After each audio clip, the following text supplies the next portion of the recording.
Hello दोस्तों, मैं Shambhu Kumar competitive colour में आप सभी को स्वागत करता हूं। मेरे दोस्त, आप जुड़ चुके हैं बिहार दरोगा के टेस्ट सीरीज में और आप देख रहे हैं संभव एक्सप्रेस। संभव एक्सप्रेस के साथ आपको याद रखना है मेरे साथी, अब की बार ले लो स्टार। चलिए अब की बार ले लो स्टार के साथ हम चलते हैं और देखते हैं कि आज का क्वेश्चन क्या है टेस्ट सीरीज का। चलिए तो देखते हैं, पिछले वीडियो का 50 नंबर का क्वेश्चन होगा मेरे साथी।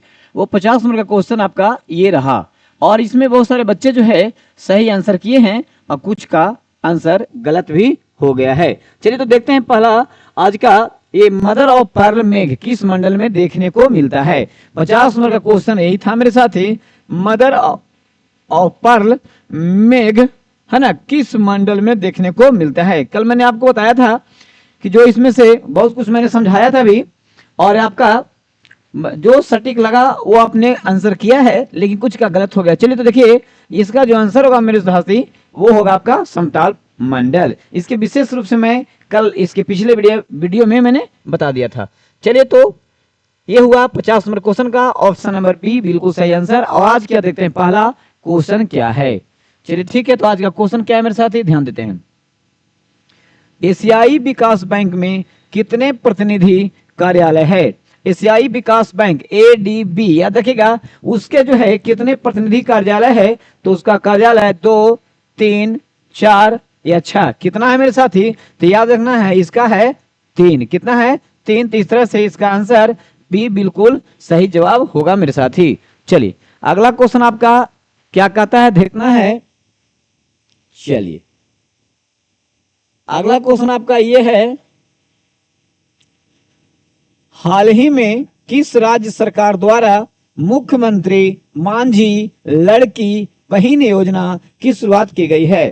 तो ये आपका ऑप्शन है झारखंड, बिहार, मध्य प्रदेश या महाराष्ट्र। क्या हो सकता है, तो ध्यान देना है, इसमें जो आंसर होगा मेरे साथी वो होगा आपका महाराष्ट्र। क्या होगा, महाराष्ट्र। ध्यान देना है, क्या होगा इसका आंसर, इसका आंसर जो होगा आपका महाराष्ट्र होगा। क्लियर है। चलिए ठीक है, नेक्स्ट पॉइंट की तरफ चलते हैं, अगला क्वेश्चन देखते हैं मेरे साथी। अगला क्वेश्चन आपका ये रहा, किसने प्रथम लूनर रेलवे सिस्टम फ्लोट के निर्माण की अपनी महत्वाकांक्षी योजना का अनावरण किया है। नासा, जाक्सा, इसरो या कॉस्मोस। किसने किया मेरे साथी, तो वो किया है नासा। किसके द्वारा किया गया है, नासा के द्वारा किया गया है। नेक्स्ट क्वेश्चन को देखते हैं। अगला क्वेश्चन आपका ये रहा स्क्रीन पे है ना, संयुक्त राष्ट्र शांति सैनिकों का अंतर्राष्ट्रीय दिवस किस तिथि को मनाया जाता है। 27 मई, 28 मई, 29 मई और 30 मई। क्या हो सकता है, तो ध्यान रखिएगा ये होगा आपका 29 मई। क्लियर है, ये होगा आपका 29 मई। नेक्स्ट देखते हैं हम लोग।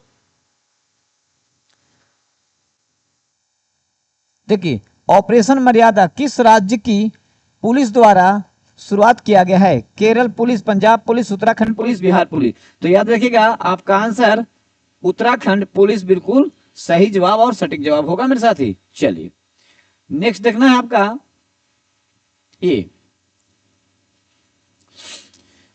अंतरराष्ट्रीय सौर गठबंधन ISA में शामिल होने वाला 100वां पूर्ण सदस्य देश कौन सा है। 100वां ISA है ना, आयशा, स्पेन, अर्जेंटीना, रूस, पराग्वे। तो याद रखिएगा कह रहा है कि 100वां, तो 100 में कौन होगा मेरे दोस्त, तो 100 में जो होगा वो होगा पराग्वे और स्पेन जो होगा आपका ये 99। क्या होगा, स्पेन जो होगा वो 99वां सदस्य देश है। चलिए अगला क्वेश्चन देखते हैं। हाल ही में वैश्विक बौद्धिक संपदा संगठन विपो द्वारा जारी रिपोर्ट के अनुसार AI नवाचार कौन सा देश शीर्ष स्थान पर रहा है। भारत, अमेरिका, चीन या ब्रिटेन। तो सबसे उपरोक्त स्थान पर 1 स्थान पे कौन रहा है, तो यानी नंबर 1 पे जो है वो है आपका ऑप्शन सी में चाइना यानी चीन है। क्लियर हुआ। चलिए अगला क्वेश्चन क्या कहता है उसको समझने का प्रयास करते हैं। चलिए ये क्वेश्चन अगला भी करेंट है, ध्यान देखिएगा। दुनिया का सबसे बड़ा अंतरराष्ट्रीय समुद्री सैन्य अभ्यास रिम ऑफ द पैसिफिक, याद रखिएगा, इसका 29वां संस्करण का आयोजन किस देश में किया गया है। रूस, ऑस्ट्रेलिया, सिंगापुर, संयुक्त राज्य अमेरिका। तो याद रखना है संयुक्त राज्य अमेरिका बिल्कुल सटीक और सही इसका आंसर होगा मेरे साथी। क्लियर। नेक्स्ट पॉइंट को चलते हैं आगे। हाल ही में बीसीसीआई का नया सेक्रेटरी, देखिए कहां पे नया सेक्रेटरी पूछ रहा है, नया सेक्रेटरी किसे बनाया गया है? आशीष नेहरा, प्रभतेज भाटिया, देवजीत शौकिया, रोजर विनी। क्या हो सकते हैं? तो आपका इसका जो आंसर होगा एकदम सटीक और सही होगा, आपका ऑप्शन नंबर सी बिल्कुल सही जवाब होगा। क्लियर है? चलिए अगले पॉइंट की तरफ बढ़ते हैं, अगला क्वेश्चन देखते हैं क्या कहता है। अगला क्वेश्चन आपका ये रहा, विश्व धरोहर समिति के 46वें सत्र का आयोजन कहां किया गया? नई दिल्ली, मुंबई, बेंगलुरु, चेन्नई। कहां किया गया है? ध्यान देना है। तो ये किया गया है आपका नई दिल्ली। ऑप्शन ए बिल्कुल आपका सटीक और सही जवाब होगा मेरे साथी। नेक्स्ट पॉइंट की तरफ बढ़ते हैं आगे। अगला क्वेश्चन आपका क्या कहता है? अगला क्वेश्चन ये रहा, अब देखते हैं। हाल ही में भारत ने मोगल बंदरगाह पर एक टर्मिनल के परिचालन अधिकार प्राप्त किया है। यह किस देश में स्थित है? यानी पूछ रहा है कि मोगल बंदरगाह कहां है। तो देखिए बांग्लादेश, नेपाल, श्रीलंका और म्यांमार। कहां हो सकता है मेरे साथी? तो मैं पिछले वीडियो में बता दिया हूं, है ना, कि ये मोगला यानी मोगला जो बंदरगाह है ये है आपका मोंगला बांग्ला, ऐसे बोलेंगे याद हो जाएगा, बांग्लादेश में है मेरे साथी। चलिए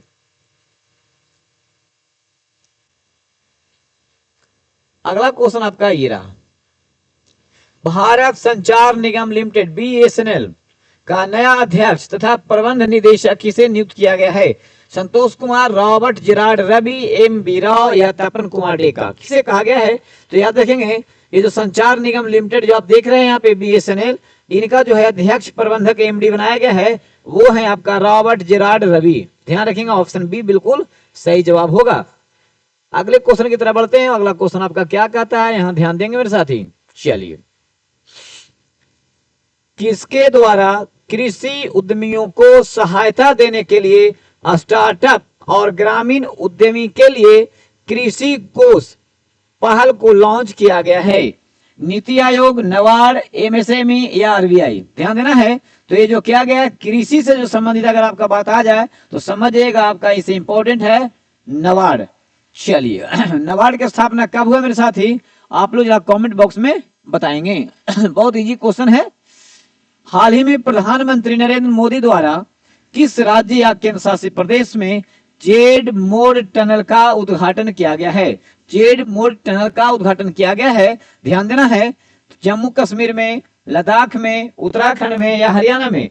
तो ये जो टनल बनाया गया है मेरे साथी, ये बनाया गया आपका जम्मू कश्मीर में। क्लियर? अगला क्वेश्चन आपका है, भारत का पहला रीयूजेबल हाइब्रिड रॉकेट का सफल प्रक्षेपण किया गया है, इसका नाम क्या है? रूमी 1, विक्रम 5, सूर्या, विकास। क्या नाम पड़ा है? जिसका नाम पड़ा है रूमी 1। क्लियर है? चलिए अगला क्वेश्चन क्या कहता है मेरे साथी? अगला क्वेश्चन पर ध्यान देते हैं हम लोग। भारत में किस देश को भीष्म क्यू अस्पताल, क्या नाम है? भीष्म, है ना, देखेंगे भीष्म क्यू अस्पताल उपहार में दिया है। रूस को, इजराइल को, ऑस्ट्रेलिया को, यूक्रेन को? आंसर करेंगे आप इसका डी। किसको दिया गया है? तो यूक्रेन को दिया गया है मेरे साथी। क्लियर? चलिए अगला पॉइंट देखना है, भारतीय अंतरिक्ष अनुसंधान संगठन इसरो के नए अध्यक्ष कौन बने हैं? K B Kamath, P Narayanan, P Samant, R Shetty. देखेंगे यानी इसरो के जो नए अध्यक्ष बनाए गए हैं उनका नाम यहाँ पे है मेरे साथी बी ऑप्शन में, बी नारायणन। बी नारायणन याद रख लेना है, बी नारायणन। चलिए अगला देखना है, शेफ U20 चैंपियनशिप 2024 किस देश में किया गया? भारत, बांग्लादेश, इंडोनेशिया या नेपाल? तो याद रखेंगे ये शेफ U20 चैंपियनशिप जो हुआ है वो हुआ आपका बगल के देश नेपाल में। चलिए अगला क्वेश्चन देखना है, जीआई टैग पाने वाला पहला भारतीय संगीत वाद्य यंत्र कौन सा है? बांसुरी, तबला, तंजावुर वीणा या शहनाई? किसे जीआई टैग मिल गया है बताइए? तो मिला है आपका जीआई टैग तंजावुर बीना को। क्या मिला है? वीना को। चलिए, सबसे प्राचीन बीना है आपके यहाँ वाद्य यंत्र। चलिए, चंद्रमा पर सॉफ्ट लैंडिंग के लिए स्लिम मिशन किस देश में लॉन्च किया गया है? बताएंगे आप लोग। चीन, पाकिस्तान, रूस या जापान, किस में किया गया है? तो ये देश का नाम आपका डी ऑप्शन में आपका मिल जाएगा, जापान है मेरे साथी। नेक्स्ट पॉइंट को देखते हैं। हाल ही में किस वैज्ञानिक का निधन हो गया है ना, जिसे याद रखेंगे मिसाइल के जनक के रूप में जाना जाता है? बताएंगे। जनक राम नारायण अग्रवाल, एपीजे अब्दुल कलाम, डॉक्टर राजगोपाल चिदम्बरम या पीटर हिग्स। याद रखना है, हाल ही में किस वैज्ञानिक का निधन हुआ है जिसने, यहाँ पे जो वर्ड छुटा हुआ है वो है अग्नि। क्या है? अग्नि मिसाइल। अग्नि मिसाइल के जनक के रूप में जाना जाता है। तो उसका नाम जो है यहाँ पे आपका ऑप्शन मिल रहा है ए, जनक राम नारायण अग्रवाल जी। चलिए, ए ऑप्शन बिल्कुल सटीक और सही हुआ। नेक्स्ट क्वेश्चन को ध्यान देंगे। नेक्स्ट क्वेश्चन क्या है? अच्छा, हिंदी का क्वेश्चन आ गया है, कोई बात नहीं, देख लेते हैं। तृष्णा के विपरीतार्थक शब्द का चयन करें। तृष्णा, लोभ, मुक्ति, वितृष्णा या तृप्ति। तो देखेंगे तृष्णा का जो यहाँ विपरीत शब्द कह रहा है वो हो जाएगा आपका ऑप्शन नंबर सी, तृष्णा का हो जाएगा वितृष्णा। क्या हो जाएगा? वितृष्णा। अगला क्वेश्चन आपका क्या है, ध्यान देना है। भारतीय संविधान का निम्नलिखित में से कौन सा उपबंध कनाडा के संविधान से लिया गया है? न्यायपालिका की स्वतंत्रता, गणराज्य की संकल्पना, उच्चतम न्यायालय का परामर्शदायी क्षेत्राधिकार, समवर्ती सूची की संकल्पना। क्या हो सकता है? तो याद रखेंगे ये ऑप्शन नंबर सी बिल्कुल सही हो जाएगा, उच्चतम न्यायालय का परामर्शदात्री क्षेत्राधिकार, यानी ऑप्शन सी बिल्कुल सही होगा मेरे साथी। अगला क्वेश्चन आपका देखिए क्या कहता है। भारतीय संविधान का कौन सा अनुच्छेद यह आदेश देता है कि राज्य को कलात्मक या ऐतिहासिक रुचि के प्रत्येक स्मारक या स्थान की रक्षा करनी चाहिए? अनुच्छेद बताइए। 39A, 48A या अनुच्छेद 49 या अनुच्छेद 50? बताएंगे तो इसका ऑप्शन होगा आपका अनुच्छेद 49, 49 सही होगा। चलिए, बढ़ते हैं आगे। अगला क्वेश्चन आपका ये है मेरे साथी। भारतीय संविधान में कौन सा संशोधन उच्च न्यायालयों की अधिकारिता का केंद्र शासित प्रदेशों पर विस्तार से संबंधित है? पहला, संविधान संशोधन अधिनियम, 7वां संविधान संशोधन अधिनियम, 9वां संविधान संशोधन अधिनियम या 13वां संविधान संशोधन अधिनियम? क्या हो सकता है? क्वेश्चन का ध्यान देंगे। कौन सा संशोधन उच्च न्यायालयों की अधिकारिता का केंद्र शासित प्रदेशों पर विस्तार से संबंधित है? तो ये जो लाया गया है वो लाया गया है 7वां संविधान संशोधन अधिनियम। ऑप्शन बी बिल्कुल सही जवाब होगा मेरे साथी।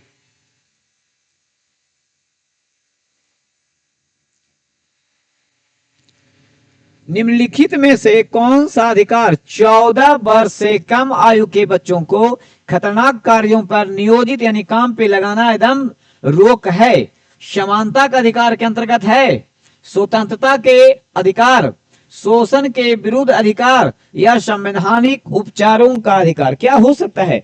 तो भैया बच्चों को शोषण नहीं करना है, इसलिए आपका ऑप्शन सी शोषण के विरुद्ध अधिकार के अंतर्गत डाला गया है। आगे ध्यान देना है। निम्नलिखित में से किस आयोग ने सरकारी सेवाओं के सभी स्तरों में ओबीसी उम्मीदवार के लिए 27% आरक्षण की सिफारिश की? कौन आयोग? मंडल आयोग, सरकारी आयोग या कहता है बलवंत आयोग या कोठारी आयोग? बताएंगे। तो इसमें से जो आपका आंसर निकल के आ जा रहा है वो है आपका ऑप्शन ए, मंडल आयोग। याद रखना है आपको। नेक्स्ट क्वेश्चन आपका ये रहा। निम्नलिखित में से कौन सी कैबिनेट समिति नहीं है? कौन नहीं है? कैबिनेट की नियुक्ति समिति है, राजनीतिक मामलों की समिति है, निवेश और विकास संबंधी समिति है, मंत्रियों के बीच विवाद पर समिति, ये नहीं है। चलिए, तो ऑप्शन आपका नंबर डी बिल्कुल सही और सटीक जवाब होगा मेरे साथी। क्लियर हुआ? चलिए अगला क्वेश्चन देखते हैं हम लोग। अगला क्वेश्चन कहता है संसद में पहला लोकपाल। देखिएगा, बड़ा इजी क्वेश्चन, बड़ा बिजी क्वेश्चन, बड़ा कंफ्यूजन क्वेश्चन। अब बहुत बार क्वेश्चन ये आता रहता है, संसद में पहला लोकपाल विधेयक कब प्रस्तुत किया गया था? कहता 1967, 68, 71 या 78 में कब किया गया था? तो याद रखना मेरे साथी, ये पहला लोकपाल जो बिल विधेयक है आप याद रखिएगा 1968 में। चलिए, तो आप कमेंट में बताएंगे भारत का पहला लोकायुक्त किन्हें नियुक्त किया गया था? भारत का लोकायुक्त किन्हें नियुक्त किया गया था? चलिए कमेंट बॉक्स में आपका आंसर चाहते हैं। आप देख रहे हैं संभव एक्सप्रेस, जितना संभव होगा आप फटाक फटाक क्वेश्चन एक्सप्रेस मेल में पढ़ें और आंसर लगाते चलें। निम्नलिखित में से किसका संबंध चुनाव आयोग से नहीं है? चुनाव आयोग से नहीं है। चुनाव की अधिसूचना जारी करना, चलिए उसका काम नहीं है। चुनाव चिन्ह का बंटवारा करना, ये तो उसी का काम है। चुनाव की वैधता का निपटारा करना, ये भी उसका काम है। चुनाव शांतिपूर्ण ढंग से संपन्न कराना, ये भी उसी का काम है। मतलब कि चुनाव आयोग का काम है। कौन सा काम नहीं है? तो आपका ऑप्शन ए वाला जो वर्क देख रहे हैं ये उनका वर्क नहीं है। अगला पॉइंट, भारतीय संविधान के अनुच्छेद 344 के तहत प्रथम राजकीय भाषा आयोग का गठन हुआ था। अब इसके सिफारिशकर्ता कौन थे? ध्यान रखना है, इनके अध्यक्ष कौन थे? 1965 में हुमायूं कबीर की अध्यक्षता में, नाम है। 1960 में एमसी छागल की अध्यक्षता में। 1955 में बीजी खेर की अध्यक्षता में। 1950 में के एम मुंशी की अध्यक्षता में। क्या हो सकता है? बहुत बार क्वेश्चन पूछा जाता है। ये जो हो जाएगा आपका ऑप्शन सी नंबर 1955 में पीजी खेर की अध्यक्षता में। चलिए अगला क्वेश्चन है साथी, ग्राम सभा का क्या अभिप्राय है? बताइए, ग्राम सभा क्या अभिप्राय रखता है? तो एक पंचायत के क्षेत्र के लोग जिला अधिकारी से अभिसूचित विशिष्ट लोग, ग्राम स्तर के पंचायत क्षेत्र के निर्वाचक, नामावली में पंजीकृत लोग, बिल्कुल सही जवाब। पंचायतों के सदस्य नहीं। तो आपका ऑप्शन नंबर आपका सी बिल्कुल सही और सटीक जवाब रख रहा है ग्राम सभा का अभिप्राय के रूप में। चलिए अगला पॉइंट, अगला क्वेश्चन जो आपका रहा ये है, आकाश गंगाओं के बीच की दूरी के संबंध में कौन सा रुझान यानी ट्रेंड पाया गया है? बताइए, अनुनन में, बढ़ते क्रम में, घटते क्रम में या स्थिर? तो आपको पता होना चाहिए कि जो ब्रह्मांड से संबंधित कोई भी अगर परिकल्पना की जा रही है तो उसका निरंतर बढ़ते रहने का परिकल्पना जारी है। इसलिए आकाश गंगाओं के बीच की दूरी के संबंध में कौन सा रुझान आया है? तो ऑप्शन नंबर बी, बढ़ते हुए क्रम में। नेक्स्ट पॉइंट को देखते हैं। अगला क्वेश्चन आपका ये रहा, निम्नलिखित में से कौन सा पौना ग्रह मुख्यतः कह रहा है कि मुख्य क्षुद्र ग्रह बेल्ट में स्थित है? एरीस, मेक, सेरस या हामिया? याद रखेंगे तो कहता है कौन सा बौना ग्रह क्षुद्र ग्रह बेल्ट में स्थित है? किसमें? क्षुद्र ग्रह बेल्ट में। तो इसका आंसर हो जाएगा आपका सेरस। और एरीस जो है पूरे ब्रह्मांड का सबसे ज्यादा बड़ा क्षुद्र ग्रह है। और होमियो जो ये है ये तो नेपच्यून के पेटी में या उसके परिपाटी में पाए जाते हैं। चलिए ठीक है, उसके पथ पर मिलता है ना। चलिए ठीक है, समुद्र के सबसे उथले हिस्से महाद्वीपीय शेल्फ की औसत ढाल कितनी होती है? ऑप्शन दिया हुआ है यहाँ पे, 1 डिग्री या उससे भी कम, 2 डिग्री उससे भी कम, 5 डिग्री उससे भी कम, 7 डिग्री उससे भी कम। तो याद है कि समुद्र में सबसे उठे हुए है ना हिस्से यानी उथले हिस्से महाद्वीपीय शेल्फ की औसत जो ढाल होती है मेरे साथी वो होता है 1 डिग्री या उससे भी कम। ऑप्शन नंबर ए बिल्कुल आपका सटीक और सही जवाब होगा। अगला पॉइंट ध्यान देना है, क्या होगा? आर्कटिक महासागर ये उत्तरी गोलार्ध में पाए जाने वाले ऊपर वाले ध्रुव के क्षेत्र में पाए जाते हैं, उत्तरी ध्रुव वृत्त में स्थित है तथा यह उत्तरी ध्रुव के चारों ओर फैला है। यह प्रशांत महासागर से छिछले जल वाले एक संकरे भाग से जुड़ा है, उस जल संधि को हम किस नाम से जानते हैं? देखना है, हडसन की संधि या बेरिंग जल संधि या बोस्फोरस की जल संधि, क्या हो सकता है या इनमें से कोई नहीं? क्या होगा ऑप्शन में? तो चलिए इसको हम लोग बोलते हैं बेरिंग जल संधि। क्या बोलते हैं? उस क्षेत्र को कहते हैं हम लोग बेरिंग जल संधि। क्लियर? चलिए अगला क्वेश्चन आपका ये रहा। क्या कह रहा है क्वेश्चन से ध्यान से पढ़ते हैं। फटाक फटाक क्वेश्चन पढ़िए, आंसर ऑफ देखिए, टिक लगाइए। तटीय क्षेत्रों में रात के समय हवा स्थल से समुद्र की ओर चलती है, क्योंकि स्थल से समुद्र की ओर चलती है। आपको पता होना चाहिए कि जो हवा यानी हवा का जो वेग है वो जो है उच्च दाब से निम्न दाब की ओर चलता है। जहां तापमान या गर्माहट ज्यादा होती है वहां पे निम्न दाब का केंद्र होता है, और जहां ठंडा होता है यानी शीत होता है वहां पे जो है वायु दाब उच्च होता है। तो याद रखना है कि समुद्र का जो जल का जो हिस्सा होता है वो वाला भाग और आपके पृथ्वी के मिट्टी का जो भाग होता है वो वाला हिस्सा, दोनों में कौन जल्दी ठंडा होता है? तो याद रखना है कि जल वाला जो भाग होता है वो थोड़ा देर से ठंडा होता है, और पृथ्वी वाला जो हिस्सा होता है वो जल्द ठंडा हो जाता है। तो जब जल्द ठंडा हो गया तो यहाँ उच्च दाब बन जाएगा, और समुद्र की ओर देर से ठंडा मतलब अभी भी उतना ठंडा नहीं हुआ है तो वहां थोड़ा गर्म रहेगा, तो वहां निम्न दाब का केंद्र रहेगा, तो उच्च दाब से निम्न दाब की ओर चलता है। आपको समझ में आ गया कॉन्सेप्ट? इसी कॉन्सेप्ट पर यह क्वेश्चन पूछा गया है कि तटीय क्षेत्रों में भारत के समय हवा स्थल से समुद्र की ओर चलती है, क्योंकि सुनिएगा भूमि पर कम दबाव बनाया जाता है। भूमि पर कह रहा है स्थल से समुद्र की ओर, तो क्या भूमि पर कम दबाव है? अगला पॉइंट, भूमि पानी की तुलना में धीमी गति से ठंडी होती है। नहीं, ये जल्दी ठंडा होने वाली बात है। पानी भूमि की तुलना में धीमी गति से ठंडा होती है, बिल्कुल बात सही है ना? पानी वाला जो क्षेत्र है वो धीमी गति से ठंडा होती है। देखेंगे आगे, समुद्र में उच्च दबाव बनाया जाता है। नहीं, समुद्र में नीच दाब का केंद्र बन जाता है, तो स्थल की तरफ से उच्च दाब होता है, तो स्थल से कहां जाता है?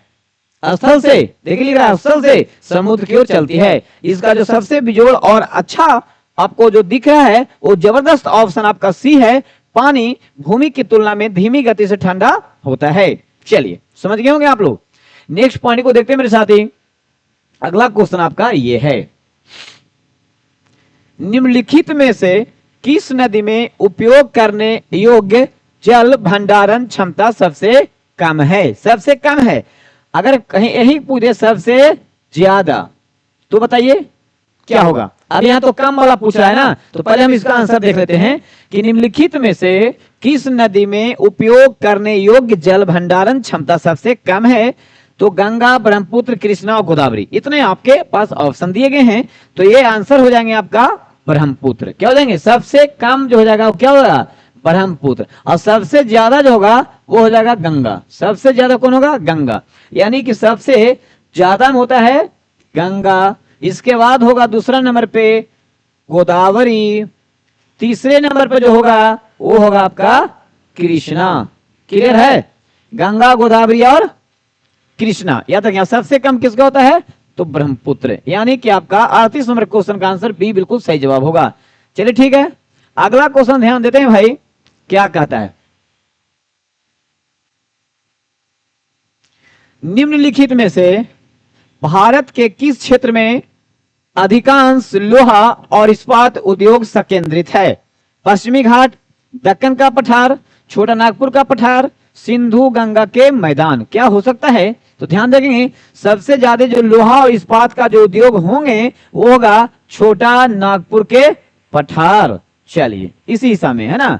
अगला क्वेश्चन देखना है आपको, किसी स्थान पर तापमान, आर्द्रता, वर्षा, वायु वेग आदि के संदर्भ में वायुमंडल की प्रतिदिन की परिस्थिति उस स्थान का क्या कहलाता है? तो ये सब जो प्रतिदिन चेंज होते रहता है, बदलते रहता है, वो क्या कहलाएगा? क्या जलवायु, मौसम, पर्यावरण, परिस्थिति बताएंगे? तो प्रतिदिन प्रतिक्षण बदलने वाले और उसमें परिवर्तन आने वाले को हम क्या कहते हैं? मौसम। चलिए नेक्स्ट पॉइंट को देखते हैं हम लोग। चलिए बॉल आ गया क्वेश्चन कंफ्यूजन वाला। देखिए निम्नलिखित में से कौन सा राष्ट्रीय उद्यान महाराष्ट्र में नहीं है? इसका मतलब है कि इसमें से कोई एक महाराष्ट्र में नहीं है, बाकी सब के सब महाराष्ट्र में होगा। तो देखते हैं, गुगामल राष्ट्रीय उद्यान, ये महाराष्ट्र, कहां है? महाराष्ट्र। टंडोबा राष्ट्रीय उद्यान, ये भी है महाराष्ट्र। नवेगांव राष्ट्रीय उद्यान, ये भी है महाराष्ट्र। बांधवगढ़ राष्ट्रीय उद्यान, ये है आपका बांधवगढ़, एमपी। कहां है? एमपी। तो यही नहीं है ना, तो नहीं है, इसलिए आपका ऑप्शन आपका डी होगा मेरे साथी। चलिए अगला क्वेश्चन आपका क्या कहता है, ध्यान से देना है। निम्नलिखित में से कौन सा एक प्राकृतिक रूप से होने वाली परिघटना है जो पृथ्वी की सतह और वायुमंडल के मार्ग होने के लिए जिम्मेदार है? वैश्विक तापन, विकिरण, वैश्विक उष्णता, हरित प्रभाव। ये जो आंसर होगा, आपने सुना होगा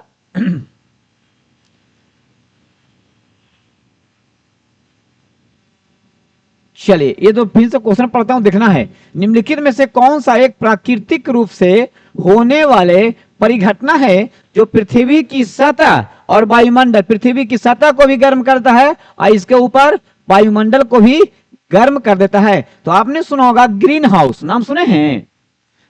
ग्रीन हाउस प्रभाव, ग्रीन हाउस प्रभाव का ही देन है, जिसे हम कहते हैं हरित प्रभाव। क्या कहते हैं? जिसे हम कहते हैं हरित प्रभाव। सूर्य की रोशनी, जितने सूर्य से ऊर्जा जो आते हैं हमारे वायुमंडल में, वहां से वो वितरित हो जाते हैं, लेकिन कुछ ऐसे हैं जो ग्रीन हाउस के अंतर्गत वो कैप्चर हो जाते हैं, है ना। और इसके बाद फिर ये उष्मा जो है विकृत होती है, जिससे हमारा पृथ्वी और जिससे वायुमंडल गर्म हो जाता है ना। ध्यान देना है। तो ये जो प्रभाव है हरित प्रभाव होगा, जिसे हम ग्रीन हाउस प्रभाव भी कहते हैं। चलिए तो ऑप्शन नंबर आपका डी बिल्कुल सही जवाब होगा मेरे साथी।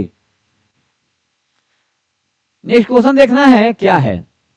निम्नलिखित में से कौन सा उष्मा गति की प्रक्रिया का सबसे अच्छा वर्णन करता है?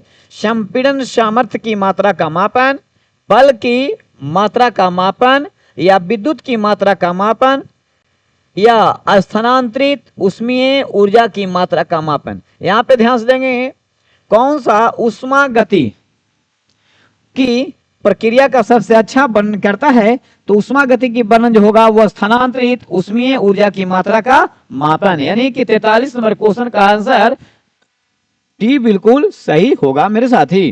क्लियर? चलिए अगला क्वेश्चन जो आपको देखना है, ये रहा अगला क्वेश्चन। एक चुंबकीय क्षेत्र को कब अधिक प्रबल पाएंगे? देखिएगा, चुंबकीय क्षेत्र का जो प्रबल होगा वो पृथ्वी पर आपका सबसे ज्यादा प्रबल ध्रुव, जो ऊपर वाला हिस्सा होता है, एक नीचे उत्तरी ध्रुव और दक्षिणी ध्रुव, बीच में होता है विषुवत रेखा कंप्लीट। जो ध्रुव के तरफ जो आपका क्षेत्र होगा वो सबसे सन्निकट और संलग्न का होगा, इसलिए इसका सबसे प्रबल हिस्सा जो होगा वो ध्रुवीय क्षेत्र का होता है। क्या होता है? आपका सबसे ज्यादा होता है वो ध्रुवीय क्षेत्र का होता है, ये वाला हिस्सा हो जाएगा, याद रखना है।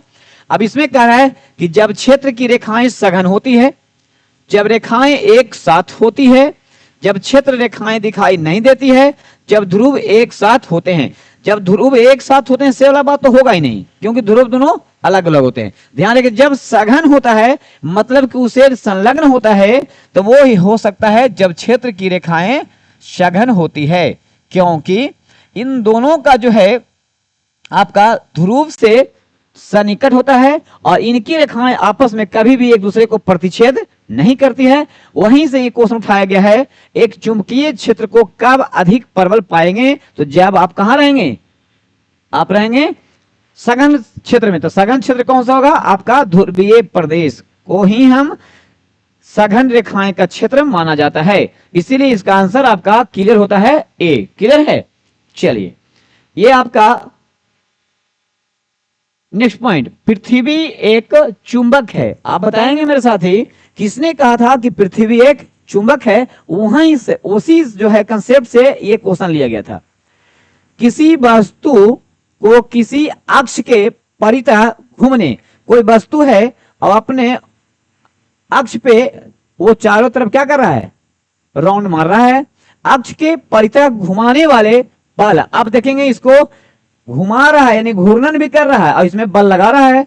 ऐसे ही आप पढ़े होंगे, अब आंसर आपको क्लियर हो गया होगा। किसी वस्तु को किसी अक्ष, मान लिया यहां से अक्ष पर चारों तरफ राउंड करवा रहा है, घुमाने वाले बल के माप को क्या कहा जाता है? बलाघूर्ण, जल आघूर्ण, शक्ति या अभिकेंद्र बल? पता लग गया होगा। जो बल है जो घुमाने का काम करता है, आपका ऑप्शन ए बलाघूर्ण कहलाएगा। क्लियर? चलिए नेक्स्ट पॉइंट पे चलते हैं। अगला क्वेश्चन क्या कहता है? अगला क्वेश्चन आपका ये है, ध्यान देना है, गड़गड़ाहट की आवाज।